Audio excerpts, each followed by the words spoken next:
পূজ্য মহারাজজির কাছে একজন প্রশ্ন করেছে, আমার মাতাজি ঠাকুরের আরতি করতে করতে তার বস্ত্র আদিতে আগুন লেগে যায়, এবং সে যখন আগুনে জ্বলছিল তখনও তার এত ভালো স্থিতি ছিল, সে রাধাবল্লভ শিহরিবংশ নাম উচ্চারণ করছিল, অচেতন অবস্থায়ও সে 84টি পাঠ করছিল এবং রাধাবল্লভ শিহরিবংশ জপ করছিল। 25 দিন এইভাবে কাটছিল তার ব্রজরাজ মাথায় দিয়ে ও রাধা রাধা নাম ইত্যাদি গায়ন করে। তারপরে তিনি পঞ্চতত্ত্বের মধ্যে বিলীন হয়ে গেছেন। কিন্তু এখানে আসল প্রশ্ন, কিছু লোক বলে যে 25 দিন এমনভাবে ব্যতীত হলো এবং সে ভগবানের আশ্রিতও ছিল, তাও সে এইভাবে চলে গেল। মহারাজজি উত্তর দিচ্ছেন, তারা তো কিছু জানে না আধ্যাত্ম সম্পর্কে, তারা এমন কথা বলে। এই সবের কোনো মাহাত্ম্য নেই যে তার শরীর কিভাবে নষ্ট হয়েছে।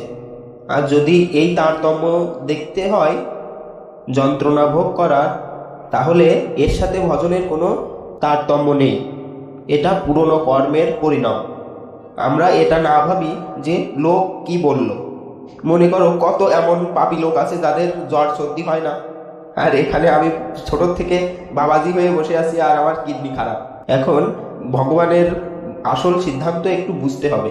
এবার আমাদের অন্তিম জন্ম, আমাদের যত পাপ কর্ম আছে সঞ্চিত তো ভস্ম হয়ে গেছে এবং প্রারব্ধ ভোগ করে নিচ্ছি এবং ক্রিয়মান কর্ম ভগবানের স্মরণে অর্পণ করছি। এখন আমরা ভগবানকে প্রাপ্ত করতে পারবো। তো শেষ জন্ম যে সব সাধকদের হয় তাদের একটু বিচিত্র লীলা হয়, একটু একটু করে সমস্ত পাপ ভুগিয়ে দেওয়া হয় এক জন্মের মধ্যেই। আর না হলে বিভ্রম সৃষ্টি হয়ে যায় যে যে ভজন করছে সে দুঃখ ভোগ করছে এবং যে পাপ কর্ম করছে সে সুখ ভোগ করছে।